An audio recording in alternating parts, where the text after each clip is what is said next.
Good morning, students. This is the second part of lecture 6. It's chapter 7, Specialized Dictionaries, part 2. In the first part, we have dealt with idioms and collocations. Today, we are going to deal with dictionaries of common errors and neologisms. Dictionaries of common errors. In translating from Arabic to English and vice versa, it is quite usual to use and transfer collocations that are allowed in the source language Arabic into the target language English. This marks interference of Arabic into English. I'm speaking about such words, students, such as responsible for. Many of you write it as responsible of. So these are collocations, and if you translate مسؤول عن as responsible of, this marks interference of Arabic into English. Such common mistakes of language interference happen because of lack of good knowledge of the target language. So such mistakes are due to lack of knowledge of the English language. The English language is very precise in its use of collocations, especially those based on particles, prepositions, prefixes, and suffixes.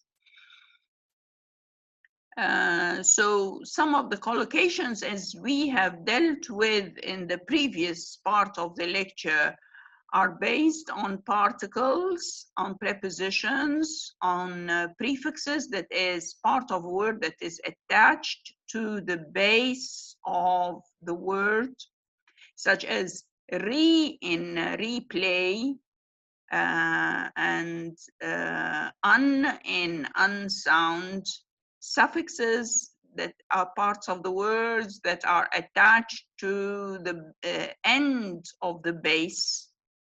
And in this case, it changes the category of the word. So for example, if we have the word to examine, examination, A-T-I-O-N, would form the noun by adding the suffix. English language is very precise in its use of collocations, especially those based on particles, prepositions, prefixes, and suffixes. You are therefore advised to use Heaton's book, Preposition and Adverbial Particles. This is a book that I use myself, and I find it very helpful, which might be of great help to you. Such errors are dealt with in special dictionaries known as dictionaries of common errors. They are helpful to the translator because they show fine differences in meaning between synonyms, which the translator might wrongly think that they are equivalent. For example, if we are thinking of the word profound and deep, these are two synonyms. If you open Merriam-Webster's thesaurus, you will find that another word or a synonym of profound is deep. They are only however, they are only synonyms in one component of their meaning only, and that is depth. In actual usage, they are rarely replaceable. We cannot replace one for the other. Thus, we could say deep thought and profound thought. Otherwise, they are rarely exchangeable. So we say deep in debt, يعني مغموس لشوشته في الديون, but we cannot say profound in debt. We can say in deep water, ومعناها في حس بيس أو في ورطة, but we cannot say in profound water. We say knee deep, عميق إلى الركبتين. We say he's a deep one, he's a person, a deep person, ماكر أو لئيم. So there are subtle differences. There are very fine differences between synonyms, so much so that we say that they are near synonyms and they are not actual synonyms. Because of the subtle differences between synonyms may result of different etymologies. So the root of the word may create differences in synonyms.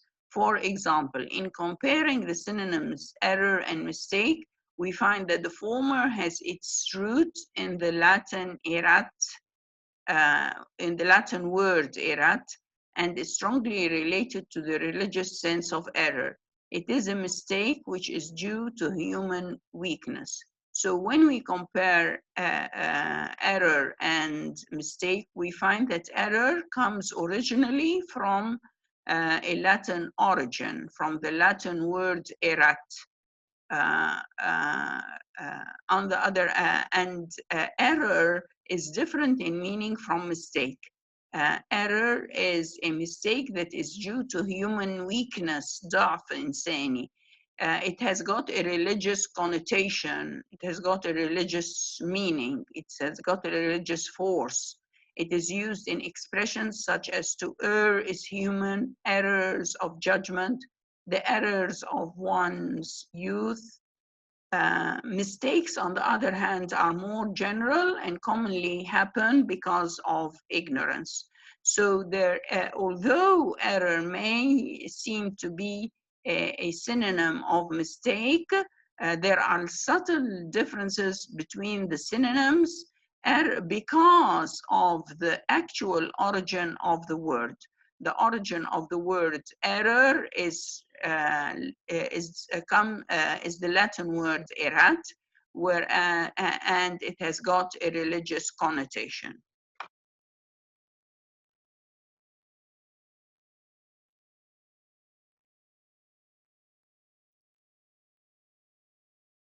Dictionaries of errors are beneficial to a translator insofar as they draw on the experience of teaching English as a foreign language and common mistakes made by the learner. Where the mother tongue could interfere with idiomatic English, the learner simply imposes patterns or structures that are only permissible in his native language upon English. So part of the problem is that you use wrong collocations, wrong phrasal verbs, or wrong particles, or wrong prepositions. And this marks interference from the mother tongue, which is Arabic, into the foreign language, which is English. Therefore, you are advised to use dictionaries of common errors. These dictionaries are especially helpful to translators as they make them aware of such common mistakes as afraid from rather than afraid of, or responsible of rather than responsible for. This is an answer to exercise 4, page 128. He gives you two sentences, one of which is has got a mistake in it, and you are supposed to choose between the sentences. All of you, please open your books, page 128. Exercise 4. The following sentence pairs are taken from a dictionary of common errors. Consult a dictionary to decide on the correct one and then attempt to translate it. I have given you the correct answers, and I think these sentences are very easy to translate. So if we have A and B, his laughter filled the whole room. B, his laughter filled the whole room. In this case, it is an uncountable noun, laughter. We do not put S, so the correct sentence is, his laughter filled the whole room. Number 2, the tourists were laying in the hot sun like corpses, and the tourists were lying in the hot sun like corpses. I advise you to look up the two words lie and lay in the dictionary. To lay something on the table, but to lie down, that is to lie in the sun, to spread your body on a chair or on a bed or something. So the correct answer is tourists were lying in the hot sun. يرقدون in the hot sun like corpses. Sentence number 3, Ali asked if he would lead him to the theater, if we would lead him to the theater one night. Ali asked if we would take him to the theater one night. So the correct answer, if we would take him. lead بمعنى يقود، احنا مش هنقوده، احنا هناخده معانا المسرح.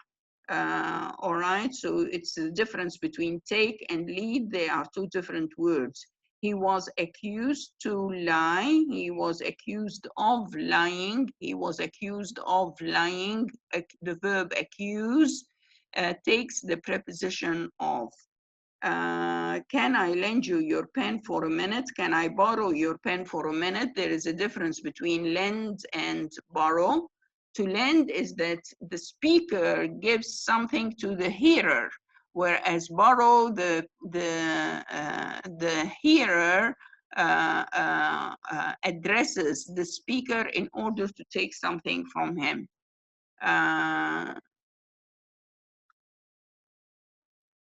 Next, we move to dictionaries of neologisms. What are neologisms? They are new words in the language. They are added to the vocabulary of a language. They are new words that are being created in the language. A translator needs to be aware of these. First of all, one caution is that a translator, or you at least as translator trainees, are not supposed to create new words. You are advised not to create new words. This is the first thing. You are also advised not to try and guess the meaning of these words, of these neologisms. You have to check them out in a dictionary of neologism. I repeat again, what are neologisms? They are new words that are being added to the vocabulary of the language. They are newly created through language uses, of course. The more we use language, the more we create new words as we go along. So a translator needs to be aware of these neologisms, so you have to be aware of them. And you have to use dictionaries of neologisms. Why? For two main reasons. These words appear in newspaper articles and magazines, where a translator may often come across them. Second, general monolingual dictionaries tend to omit and ignore such neologisms. So you are advised to check, not to guess the meaning of a newly created or a newly coined word. You are advised to check a dictionary of neologism. Here are some recommended dictionaries of neologisms which you might use.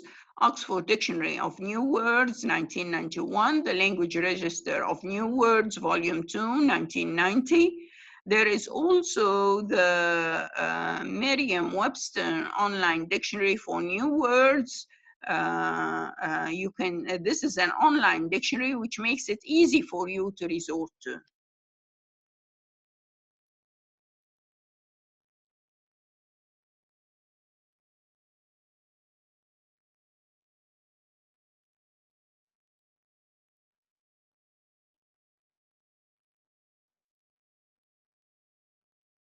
How are these neologisms formed? We will start by speaking about the process of word formation. How do we form words? How do we create new words? How do we coin new words? Coin, C-O-I-N. So how do we coin new words? The whole body of these words are based on words that are already in use. So when you are creating a new word, you don't start from scratch. You don't start from nothing. You add a prefix, which is a part of a word that is attached to the base at the beginning of a word, or you add a suffix, or you borrow a word from another language, or you follow the word formation process, as I will explain to you later on. So how are these neologisms formed? The whole body of these words are based on words that are already in use. So they are formed by adding prefixes, by adding suffixes, by borrowing a word from another language or other words of or other forms of word coinage, such as blending and compounding. We are going to explain this in detail throughout the lecture. Advice to the translator, again, the same advice is being given to you again. The translator is advised never to guess the meaning of such words. You are not supposed to guess the meaning of such words. You are not in a position to do so because you are still foreign language learners. By unfolding them into their smaller constituent parts. Unless he or she completely fails to find the words in any dictionary, including dictionaries of slang and jargon, the translator is advised to look up such words. If you do not find the neologism and quite expectedly, you won't find a neologism in a general English, monolingual English dictionary. So what you would do is that you check it in a dictionary of neologism, as I have pointed out earlier, or you check a book such as, which is not really a traditional dictionary. It is by Sukhanov Word Watch. The translation is advised to look up such words in Anne H. Sukhanov Words Watch. Being translators, you should have as many dictionaries as possible and as many books as possible, not only on neologism, but on idiomatic English and collocations and on the use of particles and prepositions, adverbial particles and prepositions. There are many new words in the language formed by adding a prefix, particularly negative prefixes. And now I'm explaining what a prefix is. It is part of the word that is attached to the front of its base. So if we have educational, the base of the word is educate. This is the base. A prefix would be part of the word that is attached to its front, to the front of its base. So for example, pre-education. Pre here is the prefix. So Professor Anani, in his book, Dictionaries for Translators, concentrates more on negative prefixes. But you know now what a prefix is. For example, if you have the words play and you have replay, re is a prefix here. If you have the word sound, which as an adjective, and the negative of sound is unsound. As I told you, Professor Anani concentrates on prefixes that give meaning of oppositeness or of negation. Such prefixes are as follows. We have this in dissatisfied, for example. We have un in unbreakable, for example. We have anti and non. So these are the negative prefixes that he concentrates on. We will start with the word accord. Notice the word accord meaning توافق أو تناغم. عكس accord بنحط لها prefix dis فتبقى الكلمة discord, which means تنافر أو نشاز. A synonym of discord is the new word disharmony. So another synonym for discord is disharmony. This has led to the formation of other new words, among which are disharmonize, which comes from harmony actually. Disharmonize and disharmonious. Disharmonize, IZE creates the verb. Disharmonious, IOUS creates the adjective. So if we try to to analyze the word disharmonize, we will find that it has got this, the negative prefix dis. It has got the base of the word, which is harmony, and it has got the suffix ize to form the word, the verb from disharmony. So many of the words, of the new words created in the language is due to adding prefixes, and particularly negative prefixes. The meaning of the new words could differ greatly according to the different senses of the prefix. Dr. Anani, or Professor Anani, is really concentrating on the meaning of anti. Anti has several meanings, and the meanings of the newly coined words depend on which sense of anti is intended. Anani 203 provides the following. I advise you during summertime to read Anani 203. It is a book with the same title as your book, Dictionaries for Translators, but it is quite well written, quite elaborate on particular points, very interesting to read. Anti may mean against or hostile to or opposed بمعنى مناهض أو معادي أو معارض.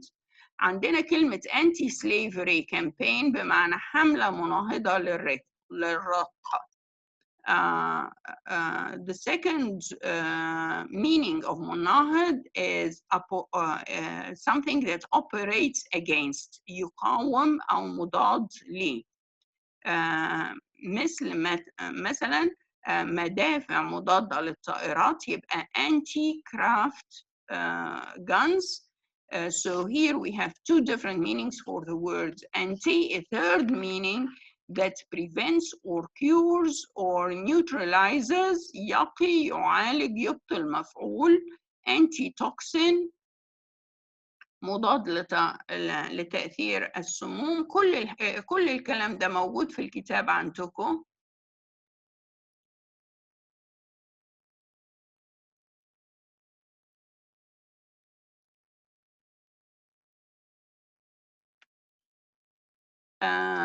Anti may also mean opposite or reverse, مضاد في الاتجاه أو عكسي.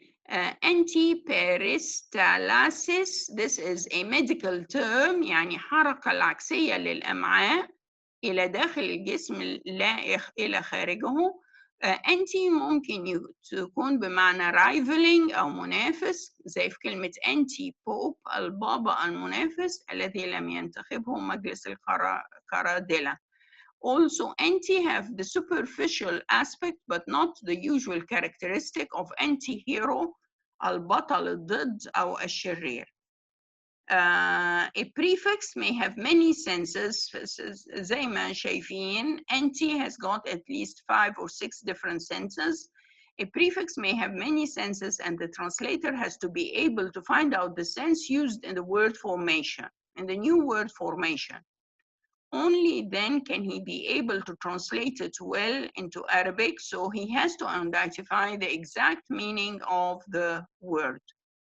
In doing so, he will have to resort to a dictionary of neologism. He will also find well-known common words with anti, such as antiperspirants, مضاد للعرق, antibiotics, مضاد حيوي, وكلمات كتيرة فيها anti with the common knowledge of مضاد, which you will find in your book.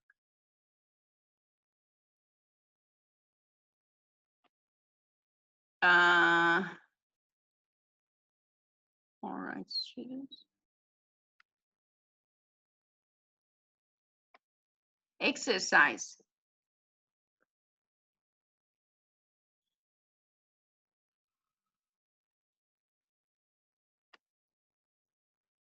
New words may also be formed with the negative prefix non. They may imply a negative sense of not, but not always. Here are the main meanings of not. Not بمعنى not يعني لا. the opposite of non-essential, عارض أو غير جوهري. None also can have the meaning of being excluded from a specific category, such as non-liquid fuel, أنواع الوقود الغير سائلة، أو non-fiction، الكتابة الغير قصصية. It may also have the meaning of refusal or failure, used to give a negative force, especially to nouns, adjectives, or adverbs, such as non-cooperation, عدم تعاون. Having the superficial aspect but not the real value of, such as non-book، كتاب تافه، أو لا يرقى إلى مستوى ما يسمى بالكتاب أو اللا كتاب. These are some of the main senses of the word not. This is an exercise on none, sorry. Here are some of the words with the prefix non divided into various categories. None can be used with substance abuse or abuse of particular material, such as non-addicting, non-alcoholic, non-smoking, non-user. The word non can also have a psychological sense or a sense in the field of psychology. So we have non-adversarial, non-assertive, non-confrontational. كل الكلمات دي معناها موجودة في آخر المحاضرة. Nutrition, non-caloric, non-chocolate, non-fattening. Medicine, non-aspirin. Government politics, non-racist, non-traditional.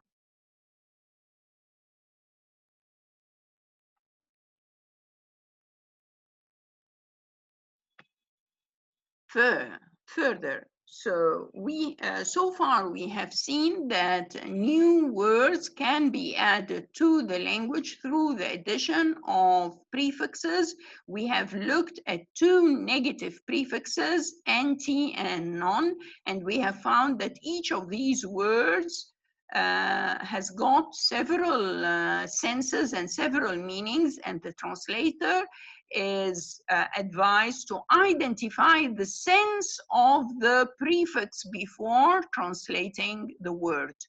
Another source of neologisms or of adding new words to the language or of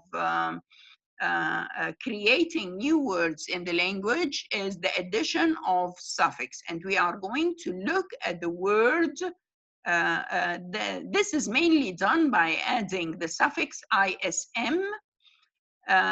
If we look, for example, at the word terrify, terrify has got the root verb terrify.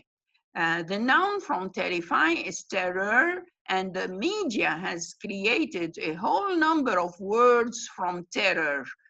New words, of course. There's a whole list of new words has been created through the addition of suffixes. زي كلمة terrorize by adding the suffix IZE, أو terrorism الإرهاب ISM, أو terrorist إرهابي IST. So we have terrorist, IST, to form the noun or a person who practices terrorism, and we have terrorism, which is an abstract noun through the addition of the suffix ISM, and we have the adjective terroristic. It comes from terrorist first, IST, to form the noun, a person who practices terrorism, and then we have the adjective IC being added to it. So we have really two suffixes here in terroristic.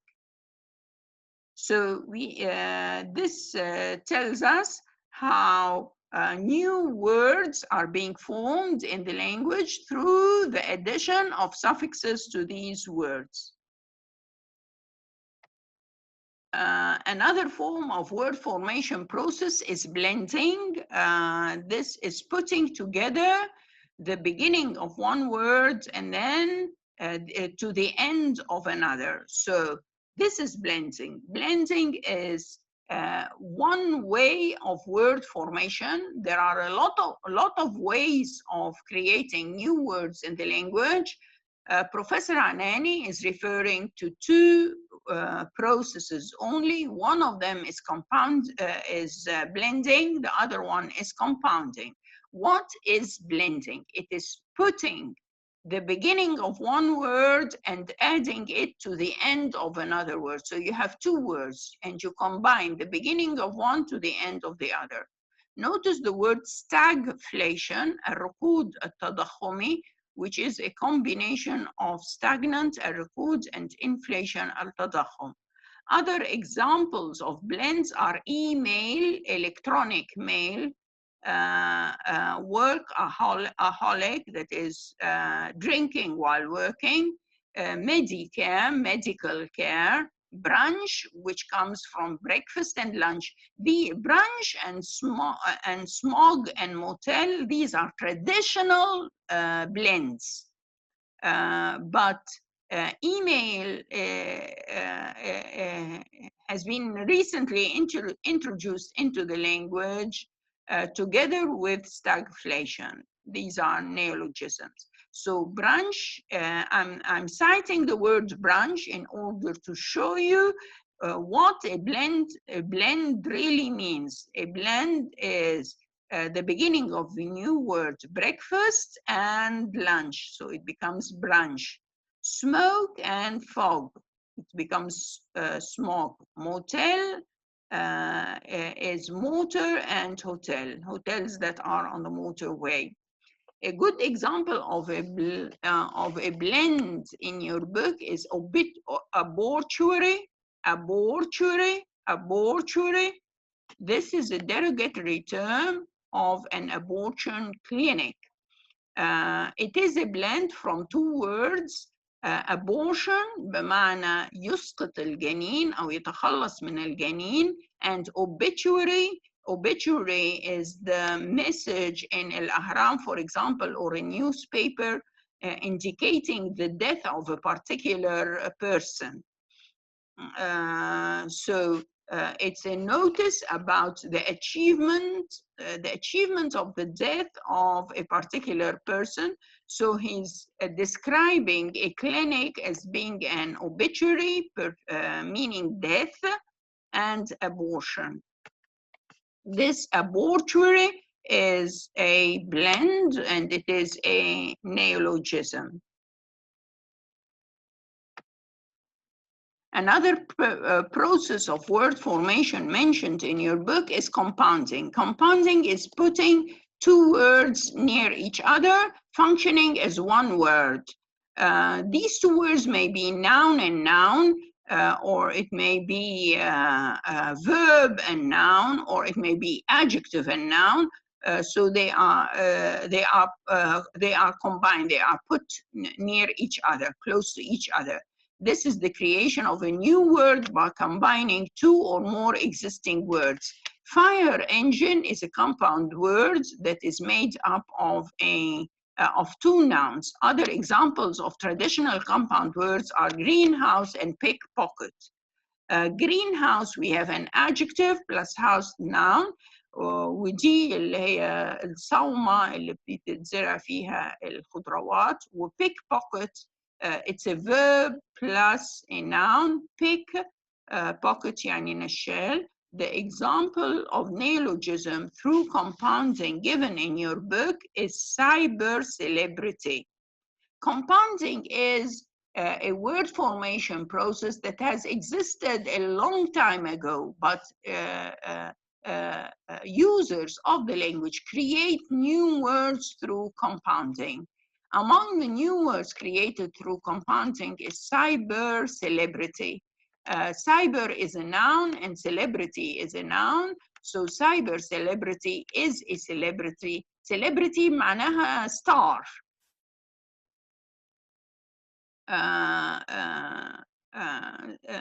Cyber celebrity meaning a person who is famous because of his or her online appearances.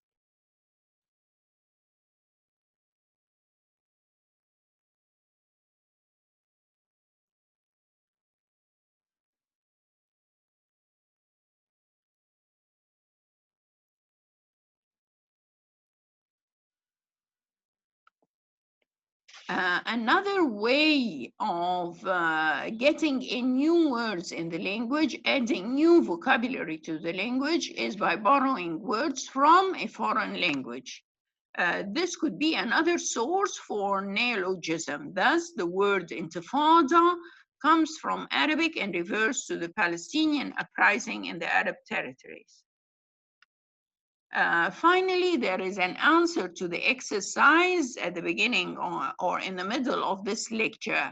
I'm giving you the translation of words that have got non in them. Non-addicting غير إدماني لا يؤدي إلى الإدمان. Non-alcoholic غير كحولي لا يحتوي على الكحول. You can say that beryl in Egypt is a non-alcoholic drink. Non-smoking, we can mean a non-smoking person. I'm not a smoking person, or it can mean a non-smoking compartment on a bus or on a train. غير مسموح بالتدخين، مكان غير مسموح بالتدخين فيه. Non-user غير مستخدم غير منتفع. As far as the group of psychology words are concerned, we have non-adversarial غير معارض لا خصومي. We have non-assertive شخص خجول قلق متواضع. Non-confrontational هروبي لا يحب المجابهة. أسفة هنا في غلطة في الكتابة، المجابهة. وبعدين عندنا مجموعة من الكلمات فيها non pertaining to the area of food. non-caloric حتى أنا كاتبة طعام لا يحتوي على سعرات حرارية. non-chocolate طعام لا يحتوي على شوكولاتة. non-fattening لا يؤدي طعام لا يؤدي إلى السمنة.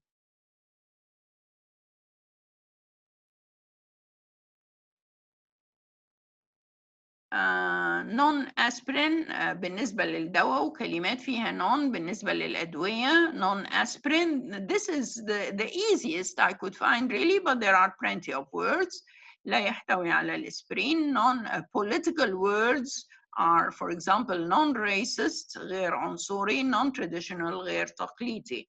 I am grateful to let me tell you the name of the person who has done the translation of these terms, Alia El-Gindi. I'm grateful to Alia El-Gindi for the translation of these words.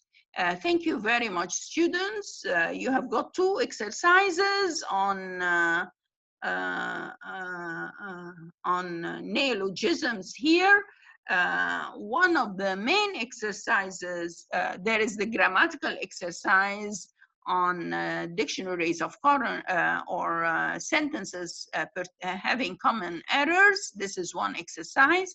Another exercise is that presented by Dr. Muhammad Anaouni in the body of the lecture, and in your book I have made a point of copying down the examples that Professor Anani has given for you to study. كل الكلمات اللي فيها أنتي بمعنى مضاد أو مناهض أو غير كل المعاني دي these various meanings of the word anti or sorry of the prefix anti. This part of the lecture is very important. Also important is the exercise on the various meanings of non and the examples. Thank you very much for today. I hope you have enjoyed the course. Thank you.